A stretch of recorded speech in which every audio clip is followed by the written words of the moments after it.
그 현대인들의 병이라고 할 수 있는 고혈압이나 당뇨, 이 병들의 연령층들이 20, 30대에도 지금 오고 있어요. 고혈압이라고 하는 게 여러분 뭐냐면 우리 몸에 흐르는 혈액의 압력이라는 거거든요. 근데 그 압력이 높아지는 것을 고혈압이라고 그래요. 그게 원인이 뭐냐면 혈류가 흐르려고 하면 이게 혈관이 필요하잖아요. 혈관 부분들이 깨끗하지 않으니까 이게 속도가 빨라지는 거죠. 그러면 만약 어떤 곳에 약한 곳이 있거나 이상한 곳이 있으면 그게 터져버리기도 하고 이렇게 되는 거예요. 그래서 이제 고혈압이 무서운 거고, 당뇨도 마찬가지죠. 당뇨는 인슐린 문제잖아요. 이게 췌장의 문제거든요. 이게 물론 유전적인 요인도 있고 그렇습니다. 현대인의 병이잖아요, 이게요. 아마 우리 교회 연세 드신 분들 가운데도 오 권사님 혈압 당뇨약 드시고, 권사님 드세요? 혈압약. 우리 최 권사님 드세요? 두 가지 다. 그렇죠. 이제 이게 우리 젊으신 분들의 10년 후, 20년 후의 모습이에요. 그렇죠. 그러면 우리가 예방을 해야 될 거 아니에요. 근데 병원 가면 고혈압약과 당뇨약을 주지만 그 치료법에 대해서는 좀 의사들이 잘 얘기를 안 해줘요. 그러니까 약만 주어서 우리가 그냥 근거히 살아가는데, 대부분 사람들이 이제 고혈압 당뇨약을 먹는 것이 치료한다고 생각을 하는 거예요. 그 약을 먹으면. 근데 고혈압 당뇨약을 먹어도 복용을 해도 치료는 안 돼요. 그것을 이렇게 낮춰주는 거예요. 혈압과 혈당, 당뇨 이것들을 좀 낮춰주는 역할은 할지 몰라도 고혈압 당뇨를 고치지 못해. 그러니까 평생 먹는 거예요. 그러면 답은 간단하거든요. 그러면 고혈압 당뇨나 이런 것들이 안 오게 하는 방법은 뭘까? 음식이에요. 근데 어떤 분들이 그 얘기 하더라고요. 지금 저희 동생도, 그 막내 동생 남자요.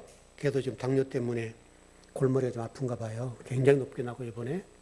그래서 지금 이렇게 굉장히 힘들어 하더라고요. 몇 년 전에 왔는데 당뇨약을 안 먹고, 몸으로 건강을 유지해서 이렇게 한다고 해서 운동하고 했는데, 이번에 이제 굉장하게 수치가 높이 올라와서 인슐린을 맞을 정도가 됐어요. 심각한 상황이 왔죠. 그러면서 동생이 하는 얘기가 뭐였는가 하면, 나같이 건강한 식단을 먹는데, 이제 이렇게 얘기를 하는 거죠. 그러면 채소류를 먹었단 말이거든요. 그럼 여러분 잘 새겨 들으세요. 채소류를 먹었는데 당뇨가 왔다. 고혈압이 왔다. 원인이 뭘까요? 채소류만 먹었어요. 고기 안 먹었어요. 혈관이 좁아지게 된 원인이 뭐냐, 이거 지금 묻는 것이. 이렇게 고기 안 먹었어요. 안 먹어도 웃겨요. 나는 고기도 안 먹는데 왜 기름이 끼냐? 그러니까 내가 그걸 질문하는 거예요, 지금. 왜 고기를 안 먹는데 혈관에 기름이 끼냐, 이 말이에요. 그걸 알면 우리가 조심할 거 아니냐, 이거죠. 왜냐면, 이제 이게 아는 거예요. 오늘 지금 본문이 아는 거에 관한 얘기해서 이렇게 하는 건데. 그러면 채소류만 먹는데 왜 사람들이 혈관은 좁아지고 혈압과 당뇨가 오냐. 그래서 우리 동생도 지금 그 얘기 하거든요. 나는 식단을 그렇게 청결하게 먹었는데, 야채 중심으로 먹었는데, 왜 이렇게 당뇨가 높냐 이거죠. 굉장히 높게 나오는가 봐요. 여러분, 원인이 뭘까요, 여러분? 스트레스. 물론 스트레스 있죠. 많이 드셔? 아니요, 소식이에요. 아주 소식한 사람이에요. 저도 식단을 굉장히 챙기는 사람이지만 그 동생도 똑같아요. 뭐예요? 단백질 부족? 야채를 먹는데 여러분 이제 주목할 게 뭐냐면 여러분, 야채를 먹는데 거기다 뭐를 첨가시켜요? 소스. 소스가 문제인 거예요. 소스가 당류잖아요. 그러니까 이거는 야채를 먹는다는 이름으로 소스를 많이 넣는 거예요. 그러면 이게 다른 거 고기 먹는 거랑 똑같은 거예요. 그러니까 제가 이제 저도 오래 몸이 좀 안 좋았었잖아요. 그래서 이제 연구를 해요. 어떻게 오래 살까 하고 건강하게 연구를 하는데 당류를 일단 그 의사 스님들 가운데 고혈압 당뇨 이걸 조절하는 방법에 있어서 당류 단 거 덜 먹어라 이 말이거든요. 그러니까 단 거를 덜 먹어야 되는데 우리 음식에 다 들어가 있어요. 듬뿍듬뿍 들어가 있죠. 많이 들어있단 말이죠. 그러니까 이거를 최소화시켜야 된다는 거예요. 이거를 당뇨 왜냐하면 여러분 그 내유기 11장에도 여러분 피 문제가 나오고 건강 음식 문제 먹는 문제가 나오잖아요. 내유기 11장 여러분 잘 보시면 돼요. 근데 피가 생명이라고 그랬잖아요. 성경에서 피가 생명이라는 말이 맞아요. 그러니까 고혈압, 당뇨 이게 평생 이제 달고 사는 문제거든요. 근데 이게 치료가 안 돼요, 잘. 치료하는 방법은 안 걸리게 하는 게 가장 좋잖아요. 걸리고 나면 이게 힘들어요. 이제 조절은 좀 해야 되겠지만, 그러니까 당류, 어떤 단 음식들을 안 먹어야 돼요. 안 먹을 수가 없잖아요, 근데. 이제 우리 주부들이 그걸 줄여줘야 돼요. 그걸 줄여주지 않으면 자녀들과 본인과 배우자가 다 건강을 잃을 수 있어요. 당류. 그러니까 설탕만 이렇게 넣어서 먹는단 말이 아니라 음식에 들어간 달달한 거 있잖아요. 이거를 좀씩 낮춰줘야 돼요. 왜냐하면 건강은 당뇨가 하루아침에 오지 않죠. 나이 들어서 당뇨가 오잖아요. 그 이야기 어떤 얘기냐. 물론 지금 20, 30대도 오는데 요즘 20, 30대에 오는 아이들은 어렸을 때부터 먹어서 그래요. 간단한 문제예요. 어렵지 않아요. 어렸을 때부터 단 것 많이 먹고 또 뭐 고혈압적인 뭐 오는 그런 어떤 원인이 되는 그걸 많이 짜게 맵게 또 뭐 그 뭐지 기름기 있는 거. 여러분 그 참기름 들기름 좋아하시죠? 그 다음에 올리브유, 뭐 포도씨유 뭐 그런 다 좋아하잖아요. 좋은 거잖아요. 근데 여러분 들기름 한번 뚜껑 따면 얼마나 오래 써요? 한 병. 한 병은 얼마 정도 쓰죠? 몇 개월 쓰죠? 몇 개월은 쓸 거예요. 근데 의사들은 그게 들기름이 귀하고 비싸고 좋긴 한데 뚜껑을 딱 따는 순간에 냉장 보관하고 한 달만 쓰고 버려라. 아깝다 생각하지 말고. 이게 우리 몸을 해치는 아주 안 좋은 거라는 거예요. 들기름, 참기름 뚜껑 딱 따면 냉장 보관하고 한 달만 써라. 근데 그 기름이나 올리브유나 뭐 포도씨유나 이런 것들이 우리 뭐 볶아 먹는 것들 전부 다 그걸 쓰잖아요. 근데 이게 음식에 들어가서 우리 몸에 자꾸 축적되는 거예요. 축적되다 보니까 시간 가면 이게 어느 순간에 당뇨가 오고 고혈압이 오는 거예요. 그걸 안 먹어야 될 거 아니에요. 근데 그 어렵죠, 여러분. 어려운데 오늘부터 좀 더 줄이라고요. 줄여서 건강을 회복해야 된다 이 말이죠. 그리고 그러면 목사님 저는 과일만 먹어요. 그러게 할 수 있죠. 그것도 당류예요. 과일도 많이 먹으면 안 돼요. 어떤 분들은 과일을 많이 먹으면 괜찮다고 하는지 모르는데 그 의사 선생님이 그래요. 과일도 조금만 먹어라. 과일도 많이 먹으면 절대 안 된다. 네네네네. 의사 선생님이 그렇게 얘기를 해요. 과일도 많이 먹으면 안 된다는 거예요. 근데 우리는 과일을 많이 먹지 않아요. 저도 많이 먹는 편이고. 저는 밥 안 먹어도 과일은 좋아하거든요. 과일만 먹으면 밥으로 안 먹어도 돼요. 그게 좋은 게 아니에요. 그러니까 여러분, 이런 거 아는 것이 굉장히 중요합니다. 그게 오늘부터 여러분 식단들을 여러분 가정 속에서 여러분 자신과 배우자와 자녀들을 위해서 그런 것도 좀 더 줄이세요. 그러면 여러분도 건강을 유지할 수가 있고 자녀가 10년 후, 20년 후에 고혈압, 당뇨가 안 와요. 근데 지금 이런 먹는 패턴으로 먹으면 여러분의 자녀도 20년, 30년 후가 되면 와요. 우리 그 일찍에서 일하신 분 가운데는요, 한 분이 설탕을 부어서 먹어요. 설탕을. 달달하게 먹어요. 그리고 저희들이 좀 이렇게 적게 먹으려면, 무슨 맛이 그러냐고 그러고 막 집어넣는 거예요. 이게 곤욕이에요. 근데 그분은 또 부모님 때부터 그 당뇨 이런 것도 전혀 안 왔대요. 또 그런 분이 특이한 체질이 있긴 있어요. 그런 분을 제외하고는 그렇게 하면 안 돼요.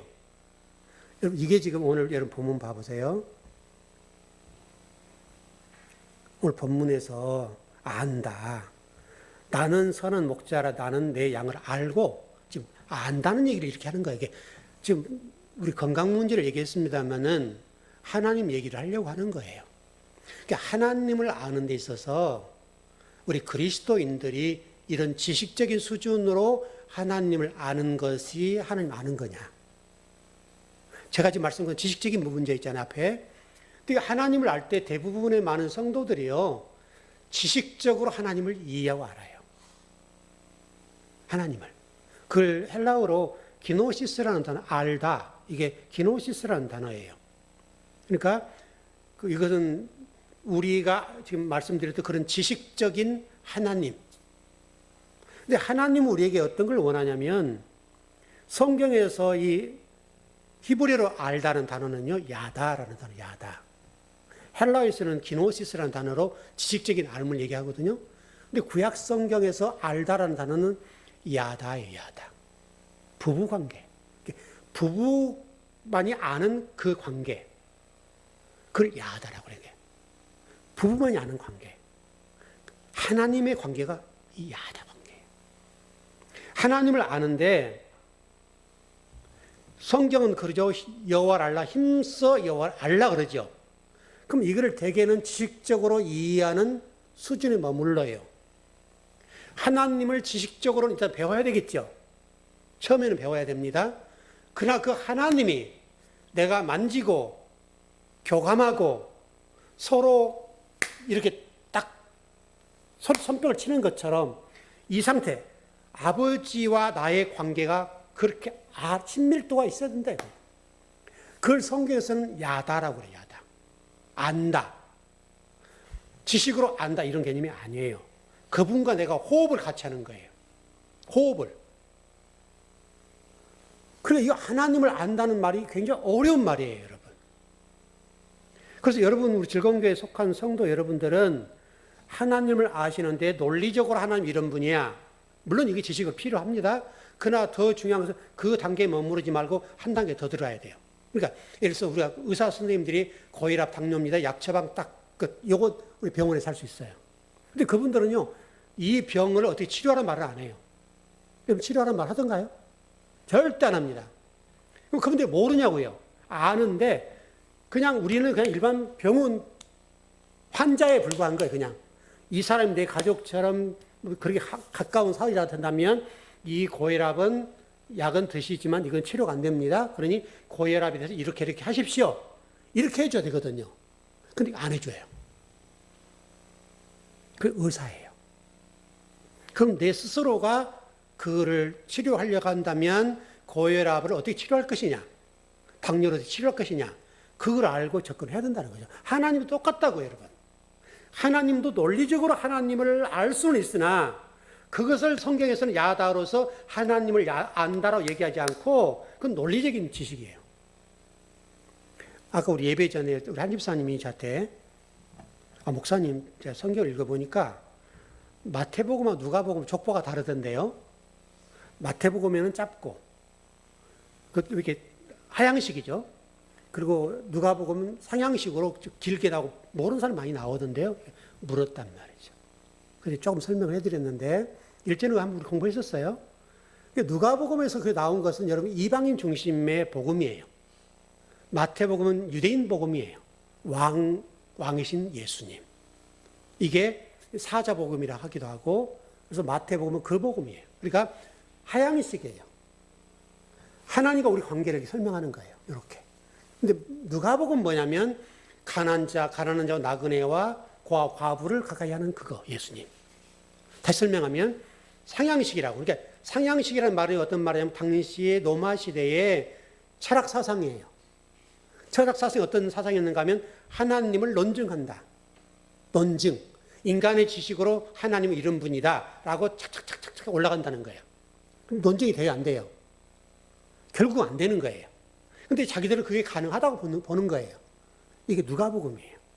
그 당시 헬라 철학이라고 하는 것들이 그런 사상의 영향을 받아서 성경에 그렇게 기록된 거예요. 그런 것처럼 우리가 하나님을 안다는 것도 마찬가지예요. 논리적으로 안다는 것과 그분을 만지고 호흡하고 그분이 내 속에 계시는 그분으로 모시고 또 그분 안에 내가 있는 것으로 이해하는 건 다른 문제예요. 그래서 지금 오늘 본문에서는 여러분 하나님을 아는데 그냥 아는 정도가 아니라는 거예요. 그분과 내가 호흡하는 단계, 만지고 느끼고 그냥 이렇게 같은 존재로 계시는 그런 정도의 알미다라고 얘기를 해요. 그래서 이것을 성경에서는 어떻게 설명하는가 하면 목자 개념을 설명해요. 오늘 여러분 본문에 나왔던 본문이에요. 목자. 오늘 본문에서 그렇게 나왔죠. 나는 선한 목자라고 그러죠. 목자. 목자라는 개념을 여러분 잘 이해하셔야 돼요. 그러니까 예수님은 우리의 목자시래요. 그래서 오늘 여러분 처음에 기도할 때 우리를 푸른 추장과 실만한 물가로 인도하시는 주님 그렇게 있잖아요. 그래서 그렇게 한 거예요. 그러니까 목자라는 사실은 여러분 어떤 개념이냐면 물론 그리스도를 설명하는 거죠. 목자는 우리는 온전한 목자가 못 되죠. 그리스도께서 우리 목자가 되신다는 거예요. 지금 성경이 그 얘기를 하는 건데 에스겔서 34장 23절을 봐봐요.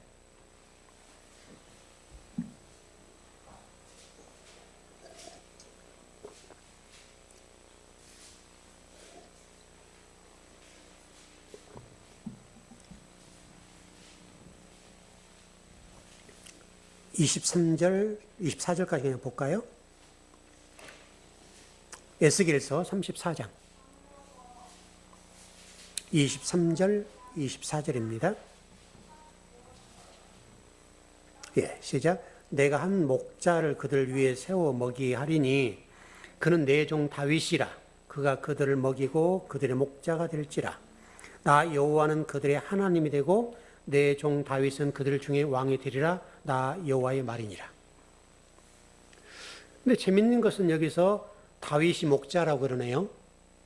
그러면 현대 교회로 이렇게 한번 와보자고요. 현대 교회에서 목회자와 성도들은 어떤 존재냐 이거죠.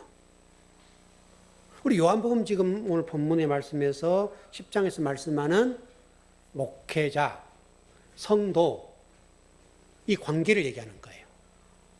이 관계인데 목자라고 하는 것이 요즘 목회자예요. 목회자. 다윗을 지금 그렇게 얘기하는 건데, 그러니까 목사라는 직책은 뭐 하는 사람이냐? 성도들에게 푸른 초장과 실만한 물가로 꼴을 먹여준다. 꼴을 먹인다는 말은 말씀을 먹이는 우리 안에 있는 성도들에게 생명의 꼴을 먹여주는 역할을 하는 거예요. 이 역할을 하는 것이 지금 다윗은 그런 설명도 하고 있고요. 자, 미가서를 한번 가보죠. 좀 뛰어넘어서 가볼게요.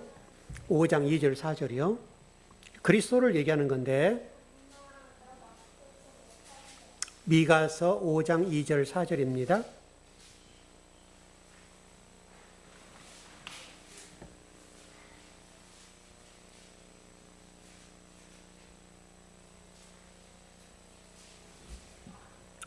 예, 시작. 베들레헴 에브라다야 너는 유다 족속 중에 작을지라도 이스라엘 다스릴 자가 내게로 나올 것이라.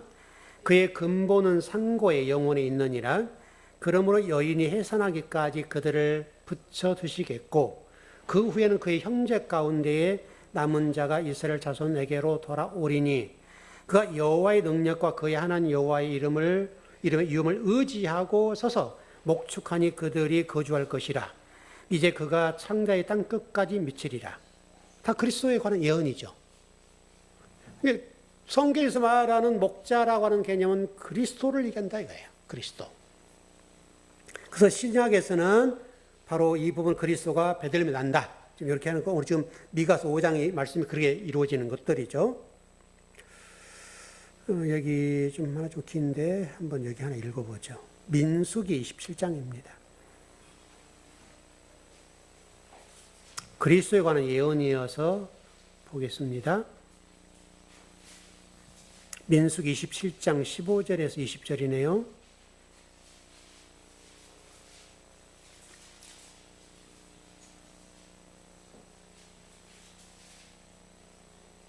예, 시작. 모세가 여호와께 여짜와 이르되 여호와 모든 육체의 생명의 하나님이시여 원하건대 한 사람을 이 회중 중에 세워서 그로 그들 앞에 출입하며 그들을 인도하여 출입하게 하사 여호와의 회중이 목자 없는 양과 같이 되지 않게 하옵소서.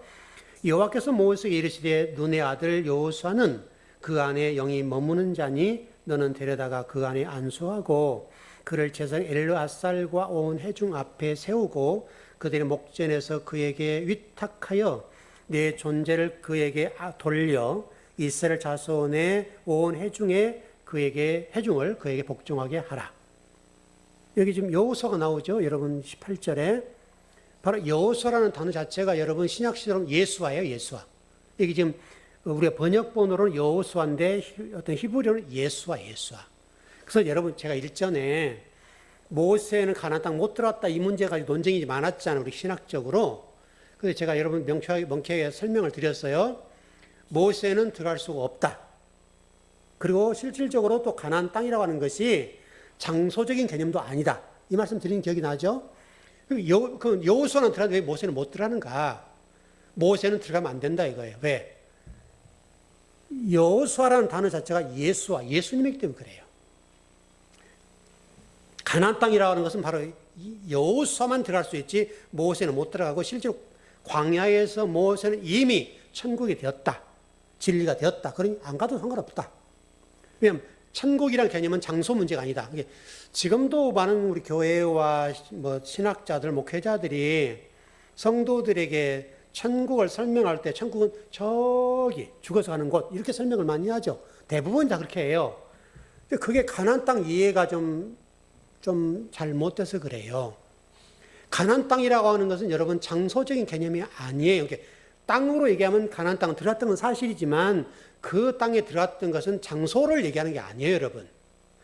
가나안이라는 자체가 여러분 장소 개념이 없다고요. 그러니까 애굽이나 광야라고 하는 것은 장소, 맴이라는 단어가 들어가지 히브리어로. 근데 가나안 땅은 카나안이라고 해서 장소 개념이 없어요. 그러니까 천국도 우리가 죽어서 가는 것이 천국이라고 이해를 많이 시키고 성도들 가르치지만 실질적으로 천국은요, 이 땅에서 이루어져야 돼요. 왜냐하면 진리가 되면 돼요.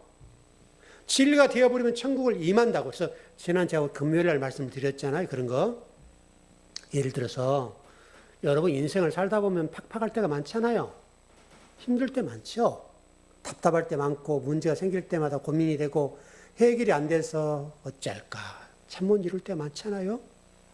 그래서 대부분 성도들이 그 문제에 대해서 하나님께 기도하기를 하나님 이 문제를 치워주세요. 이렇게 기도를 해요. 왜냐하면 이 문제만 없으면 행복할 것 같으니까. 그래서 대개의 기도에 매달린 게 뭐냐면 하나님 이것을 옮겨주세요. 이 문제만 치워주세요. 이제 기도를 그렇게 한단 말이죠. 근데 하나님의 사람들은 그렇게 하질 않아요. 성경은 그걸 천국이라고 얘기하지 않아요. 그렇게 치워달라고 하는 이것을 성경은 지옥이라고 하는 거예요. 이 문제에 대해서 우리는 어떻게 성경을 설명하는가 하면 이 문제를 뛰어넘는 거예요. 하나님 이런 문제가 있지만 이 문제 속에서 저를 단단케 하옵소서. 오히려 이 어려움 속에서 하나님을 더 의지하게 해 주십시오. 이게 천국이라는 거예요. 대부분 이제 우리 기도가 이 문제에 많이 걸려요. 물론 이제 우리 교회 성도들은 기도가 많이 바뀌었습니다. 아마 지금 이 시간도 많은 교회 예배 드릴 텐데 많이 드리는 교회에서 기도하기를 그렇게 할 거예요. 우리 성도들 가운데 목회자가 기도한다면 우리 성도들이 이런 성도이고 저런 성도가 이런 고통도 겪고 저런 어려움도 겪고 물질적인 고통도 겪고 또 건강에 문제가 있고 좀 이런저런 문제가 있는 하나님 그 모든 일들을 해결해 주세요. 이렇게 기도한다고요. 그건 하나님 우리에게 말씀한 게 뭐냐면 해결해달라는 것이 해결해달라는 것이 아니라 그 속에서도 하나님 강건케 하옵소서.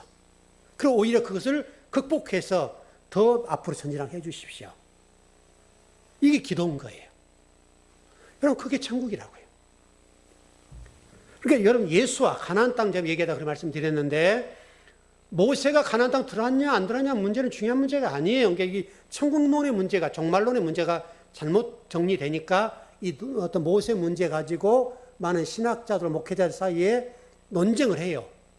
모세는 왜 못 들어갔을까? 그래서 못 들어간 원인을 찾지요.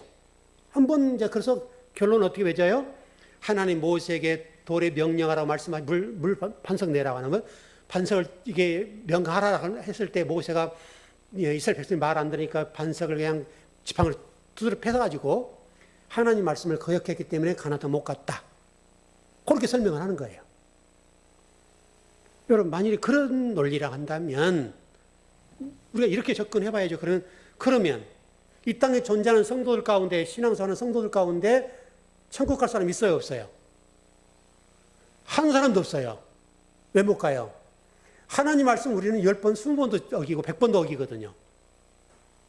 그렇기 때문에 모세가 하나님 말씀하신 말씀에 대해서 거역했기 때문에, 불순종했기 때문에 천국 못 갔다라고 얘기한다면 저와 여러분들은 한 사람도 못 가요. 왜? 로마서 3장 10절 말씀처럼 의인은 없나니 하나도 없다. 그리고 예수 그리스도의 십자가에서 죽으실 이유가 없어요, 여러분. 예수님이 죽으실 수밖에 없는 것은 왜 죽어요? 왜 십자가를 지셔야 되냔 말이죠. 우리가 그 일을 못 극복해요. 해결 못해요, 여러분. 이 죄 문제를 해결 못한다고요, 여러분. 못하니까 하나님 독생자 예수 그리스도 이 땅에 보내셔서 십자가를 지시고 죽이셨어요. 우리를 대신해서. 그럼 모세는 어때요? 똑같은 논리잖아요, 여러분. 모세도 여러분 그런 논리라 한다면 죄가 사해져야 되는 거 아니에요? 물론 실질적으로는 모세는 여러분 진리가 됐어요. 여러분 성경을 보시면 모세처럼 완벽하게 신앙생활 한 사람은 없어요. 모세는 하나님이 그 입에 물려주신 대로 말씀하셨더라. 말씀을 물려주신 대로 살았단 말이에요. 한 번 그 얘기했지만.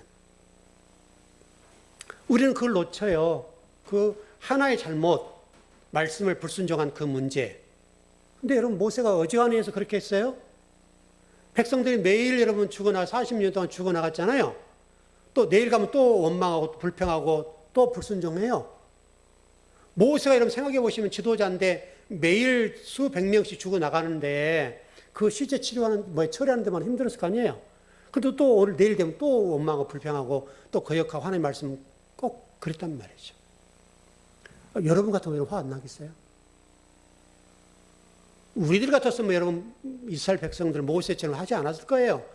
진직 없었을 거예요, 진직. 근데 모세는 40년 동안 인내했잖아요, 여러분. 40년 동안.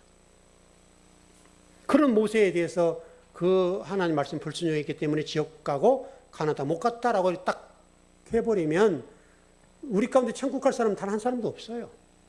어떻게 천국을 가겠습니까, 여러분? 그게 우리 신학의 큰 흐름이라고요, 여러분. 바로 그런 측면에서 여호수아가 가나안 땅 들어왔다, 이 말은 신약 시대 예수 그리스도를 예표하고 설명하기 위해서 그래요, 여러분. 근데 우리는 그걸 놓쳐요. 이게 예수님은 목자시다라고 하는 것이에요, 여러분. 자, 요한복음 10장 16절입니다.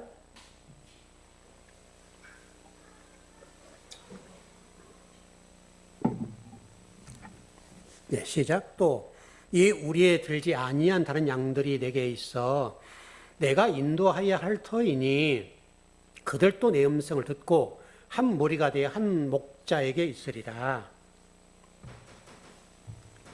우리에 들지 아니한 다른 양들이 있다고 그러네요. 여러분 누구예요? 그럼 지옥 백성인가요, 여러분, 이 사람들이? 우리가 있는데 우리 아시죠? 교회라고 보자고요. 교회인데 우리인데 그 우리에 들지 않는 사람들이 있대요, 여러분. 그러면 지금 뭐라고 얘기해요? 그 양들이 있는데 내게 있어 내가 인도하여야 할 터야. 그들을 우리 안으로 들어오게 해야 된다는 거예요. 이건 그렇게 되어 있죠, 성경이. 그들을 버려라, 지옥 간다 이렇게 하지 않고 그들을 지옥 백성이라고 설명하지 않고 말씀하는데 그 다른 양들이 누구냐 이 말이죠. 그 이방인들이죠.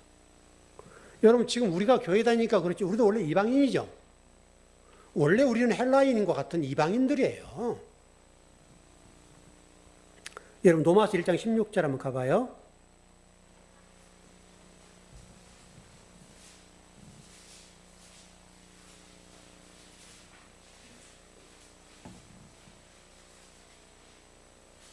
로마서 1장 16절.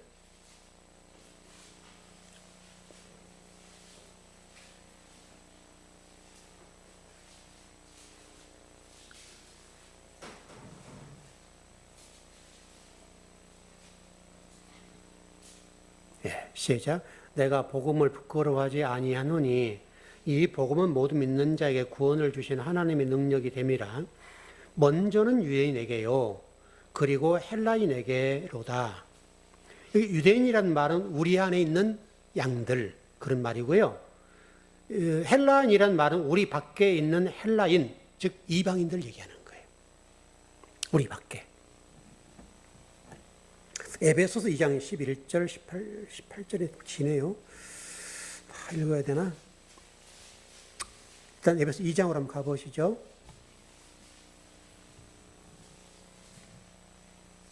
좀 읽긴 읽어야 될 것 같긴 한데요. 그냥 읽어보시죠. 2장 11절에 18절.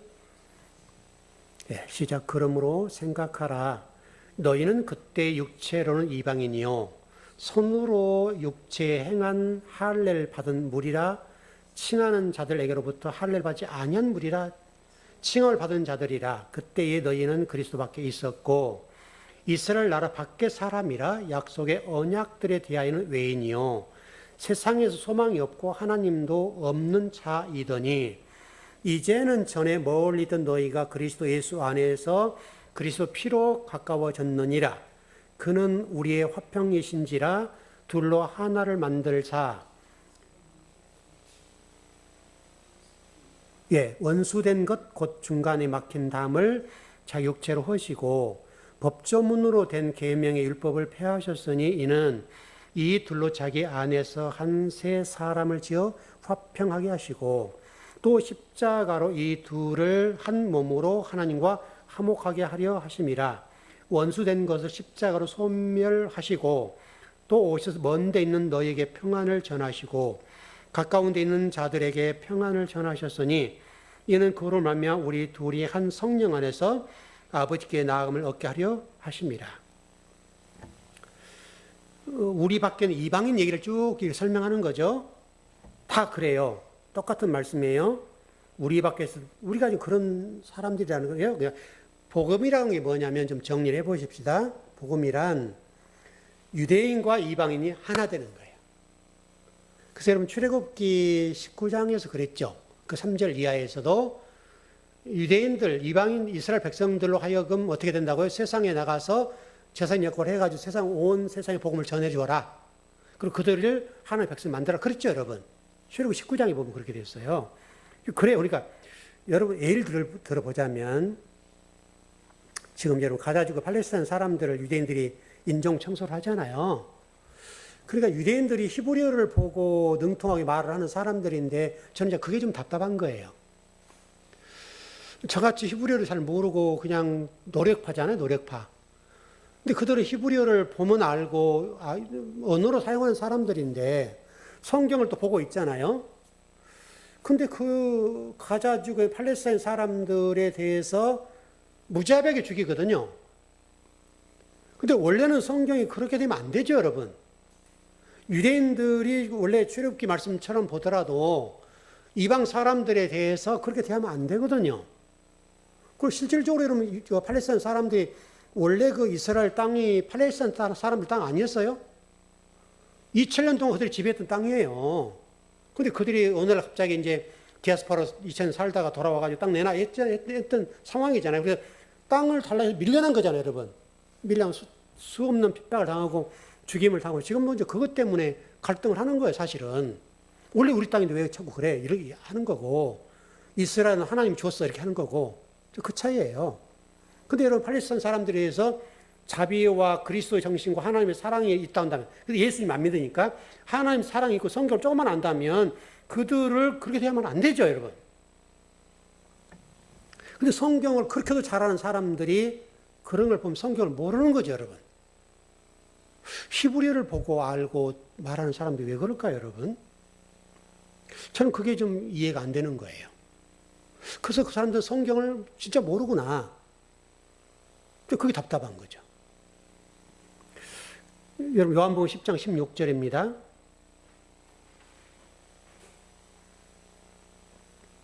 예, 시작. 또 이 우리에 들지 아니한 다른 양들이 내게 있어 내가 인도하여 할 터이니 그들도 내 음성을 듣고 한 무리가 되어 한 목자에게 있으리라. 아까 읽었던 본문인데 여기를 좀 원어에 가깝게 번역을 좀 해드리려고 그래요. 어디냐면 이 단어에서 여러분 이 지금 번역본에서 원문에는 있는데 지금 번역본에 안 나와 있는 게 있어요. 무슨 얘기냐? 그들도 역시 이 어떤 말씀인데요. 그 말씀이 여기서 빠졌어요. 그들도 역시 이렇게 된 부분인데, 그들도 내 음성을 듣고 한 무리가 되어 한 목자에게 있으리라 이렇게 돼 있죠. 이걸 원문으로 풀어드릴게요. 내가 반드시 그들을 불러내어 그리고 한 양떼 한 목자로 만들 거야. 이게 원문이에요. 그러니까 그들도 내 음성을 듣고 한 무리가 되어 한 목자에게 있으리라 한 말씀이 내가 반드시 그들을 불러내어 그리고 한 양떼 한 목자로 만들 거야. 그러니까 이방인들과 유대인들을 한 목자의 아래에 있는 양으로 만들어 놓겠다. 이게 지금 오늘 10장 16절 말씀이에요. 그래서 우리가 예수 그리스도를 통해서 구원받은 백성이 된 거예요. 원래 우리는 이방인들이에요, 여러분. 그걸 성경에 설명하고 있고요.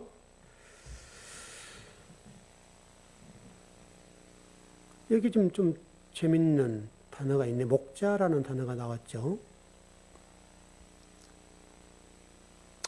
이게 헬라어로 포이멘이라는 단어인데요. 한번 이거를 볼까요? 히브리서 13장을 한번 가봐요.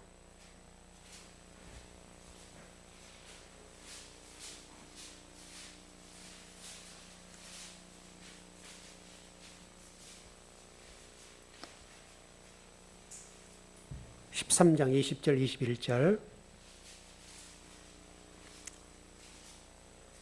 예, 시작. 양들의 큰 목자이신 우리 주 예수를 영원한 언약의 피로 죽은 자 가운데서 이끌어내신 평강의 하나님이 모든 선한 일에 너희를 온전하게 하사 자기 뜻을 행하게 하시고 그 앞에 즐거운 것을 예수 그리스도를 말미암아 우리 가운데서 이루시기를 원하노라. 영광이 그에게 세세 무궁토로 있을지어다. 아멘. 목자란 말이 나왔죠? 예수님 얘기예요. 하나 궁금한 것이 여러분 정리할 게 있어요. 에베소서 4장 11절입니다.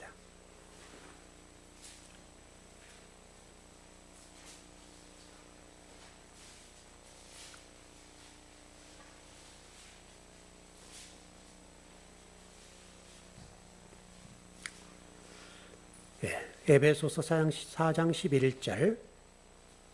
시작. 그가 어떤 사람은 사도로, 어떤 사람은 선지자로, 어떤 사람은 복음 전하는 자로, 어떤 사람은 목사와 교사로 삼으셨으니. 잘 이해하셔야 돼요. 여기 지금 어떤 사람은 사도, 선지자, 복음 전하는 자, 목사, 교사. 다 이 단어가 포이멘이라는 단어예요. 그래서 사도도 목자, 선지자도 목자. 그러니까 아브라함, 이삭, 야곱 다 목자예요. 그래서 여러분 롯과 아브라함과의 양 문제로 다툰 적 있죠. 그런 문제 있는 것처럼. 그러니까 성경에 나와 있는 선지자나 또 여기 지금 사도라고 하는 부분들은요, 성경에서 다 목자 개념이에요. 근데 하나 걸린 게 뭐예요? 목사. 목사가 걸리네요. 근데 사실은 번역이 그렇게 목사라고 되어 있지만 실질적으로 목자예요, 목자. 뭐 그렇다고 해서 여러분 이제 목자라고 하기는 또 그렇죠. 우리가 쭉 해왔는데 알고는 계시라 이거죠. 목사라는 단어는 없어요. 목자예요, 그냥. 사도나 선지자나 복음 전하는 자나 목사, 목자, 교사 다 똑같은 목자, 포이멘, 헬라어로 포이멘이에요. 한자도 틀리지 않아요. 똑같아요. 그렇게 좀 이해했으면 좋을 것 같고요. 그리고 구약 시대보다는 모세, 다윗, 아모스 전부 다 목자예요. 그리고 한국교회 한때 유행했던 제자훈련. 제자훈련은 있는데 목자훈련은 없죠, 여러분. 근데 사실은 제자훈련이라는 개념보다는 목자훈련이 맞을 거예요. 그게 더 성경적이에요. 그렇게 좀 정리하시면 좋을 것 같고요. 또 그래서 목자라는 단어와 포이맨이라고 그랬죠. 양떼라는 개념도 똑같아요. 여러분도 똑같아요. 여러분도 포임네, 포이네, 포이맨, 포임네. 발음이 좀 이상한데 포이맨이라는 단어는 목자라는 단어고요. 포임네, 이게 양떼라는 단어예요. 양떼나 목자나 개념이 똑같아요. 똑같은 개념이라고요. 여러분들을 그 베드로전서 2장에서 뭐라고 그래요? 왕 같은 제사장. 그 말이에요. 여러분들도 많은 양들을 칠 수가 있는 거죠. 여러분 주변에 진리를 모르는 사람들에게 이렇게 진리로 인도할 수 있는, 복음으로 인도할 수 있는 아마 우리 교회 성도는 가능할 거예요. 우리 공부를 했으니까. 여러분 그렇게 이해하시면 돼요. 여러분 요한복음 21장으로 가봐요. 이 개념을 이해하시면 될 것 같아요. 요한복음 21장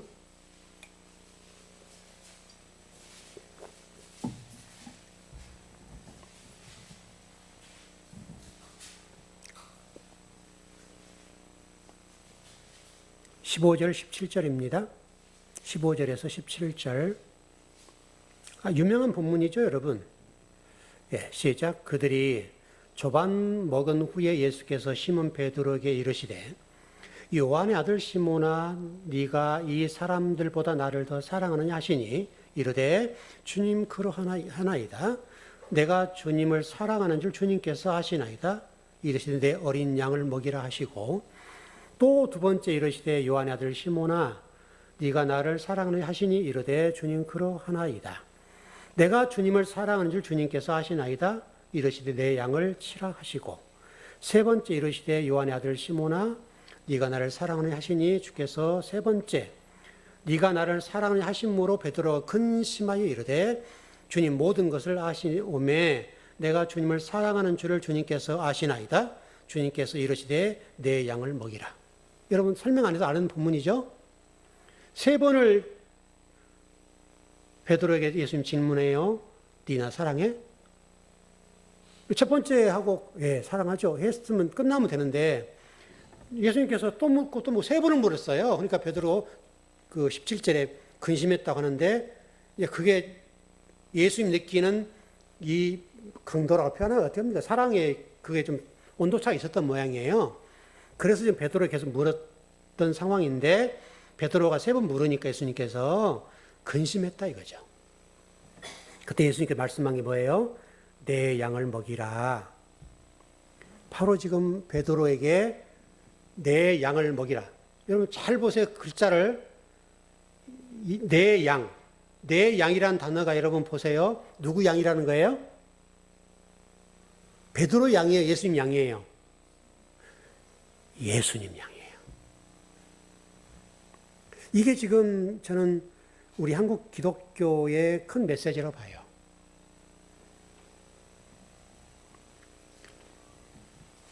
교회마다 여러분, 우리 목회자들이나 성도들이 또 장로님들이 오해한 게 뭐냐면 우리 교회의 성도가 많아야 된다. 저 교회는 없어도 된다. 아무 생각 없어요. 그러니까 예를 들어서 우리 교회가 예를 들어 보십시다. 10,000명이 모인다 합시다. 근데 여기 옆에 있는 교회들은 한 2-3명 모인다 합시다. 그러면 아이고 저렇게 목회한다고 이렇게 할 수 있겠죠. 그럼 그게 성경적이냐 이거예요. 이 누양이라는 거예요 지금 이게. 예수님이 양인데 누구 양으로 지금 생각하는 거예요? 그 교회에 속한 목회자나 장로님이나 성도들의 양으로, 성도를 빼면 그 목사님들의 양으로 보는 거예요. 이게 성경적이지 않아요. 그러니까 대형 교회 갔으면 옆에 있는 주변 교회들 다 죽어버리죠. 그러면 양심 있는 목회자들 같으면 그 교회 성도들을 안 받아줘야죠. 여러분 무슨 얘기 아시겠죠? 왜? 내 양이 아니니까. 오히려 나눠줘야죠. 여러분 그 부천에 복된 교회라는 교회 있어요. 제 신학교 때 그 많이 채플시 안에 모셨던 목사님이신데요. 부 목사님들에게 교회를 하나씩 띄어서 개척을 해줘요. 몇 년서 교회 섬기시면 여러분 멋있잖아요. 그래서 뭐 100명씩 뭐 200명씩 띄어서 보낸단 말이에요. 그래서 개척 자금과 성도를 다 띄어 보내고 그리고 몇 년 동안은 그 교회에 필요한 재물을 다 공급해 줘요. 그럼 뭐 3년 정도, 제가 알기로는 3년인데 3년까지 따가고 끊어요. 그리고 장로님 딱 한두 분 보내줘요. 그러면 3년 동안에 교회가 자립하고 부흥하겠죠. 그러면 교회가 철수. 이제 그 교회는 그 교회로 자립해서 사는 거고, 그리고 몇 년 동안 하다가 또 부목사님들이 다른 교회 나가거나 하면, 사임하게 되면 또 그렇게 해요. 유명한 교회, 여러분, 복된 교회라는 교회가. 근데 여러분, 그 교회 성도수가 줄어들었을까요? 어쩌을까요? 계속해서 부목사님 나가면 100명씩 200명이 띄워줬으니까 줄어들어야 되잖아요. 근데 여러분, 놀랍게도 하나님은 거기다 곱해주셔요. 그 복된 교회에 성도들이 더 많이 몰리는 거예요. 그럼 또 띄워보내는 거죠. 나중에 하다가 하나님이 이상한 전략을 쓰셔가지고 그 복된 교회 목사님, 하나님, 또 우리 부목사님 나가시려고 그러는데 교회를 어디다 교회를 개척해 드릴까요? 이렇게 기도를 했다는 거예요. 그때 하나님이 그러시더래요. 응답을 확실히 어떻게 했는지 모르지만 네가 나가라 그랬다는 거예요. 여러분 몇천 명 된 교회를 놔두고 나가기게 쉬워요? 어려워요? 어렵죠, 여러분. 목사님이 고민이 빠졌죠. 그리고 실질적으로 목사님이 교회를 놔두고 부목사님을 담임으로 세우고 목사님 나갔어요. 그리고 교회를 개척한 거예요. 교회에서 물론 개척자금 줬겠죠. 그 교회는 부천에 교회 있어요, 그 교회가. 근데 그 교회가 지금 몇천 명쯤 뭐예요. 그렇다고 또 나간 그 교회가 이제 담임 목사 나가서 교회를 세운 교회가 몇천 명이에요. 또 그 가서 똑같이 그렇게 하는 거예요. 이게 하나님 양이죠. 근데 대부분의 교회가 그렇게 하지 않아요. 저 교회 성도를 어떻게든 내 교회로 끌고 오려고 그래요. 온갖 가문이슬로 꼬셔가지고 우리 교회로 데려와요. 이거 하나님 나라예요? 그 하나님 나라 아니에요, 여러분. 하나님은 지금 아까 우리 요한복음 말씀처럼 예수께서 이르시되 17절에 내 양, 예수님이 양을 먹이라고 말씀하셨지 우리에게 양을 치라고 말을 한 적이 없어요. 양을 먹이라고 한 적이 없어요. 여러분, 그래서 제가 일전에 여러분 강북제일교회 지금 뭐 교회 이름도 없던데 뭐 어떻게 되는지 모르지만 관심 없어요. 저도 안 보는데 그 교회가 크게 또 확장을 했지 않습니까? 그때 그 황 목사님 계실 때. 그래서 그 주변에 우리 통합측 교회 같은 노예 그런 그가 평양노일 겁니다. 강북제일교회가 평양노인데 저도 평양노에 있었으니까 그 교회에서 주변에 있는 교회 양들을 싹 흡수해 버렸어요. 그 옆에 있던 우리 통합측 목사님들이 항의를 한 거예요. 우리 교회 성도를 왜 이렇게 다 빼가면 되냐? 그러면 그 교회에서 그에 대한 책임을 지고 돌려보내야죠. 그걸 안 받아줘야죠, 여러분. 등록을 안 받아줘야죠. 상교회 목사님 몇십 년 동안 열심히 해서 했는데 100명, 200명씩 빠져나가 버리니까 충격적인 거죠, 여러분.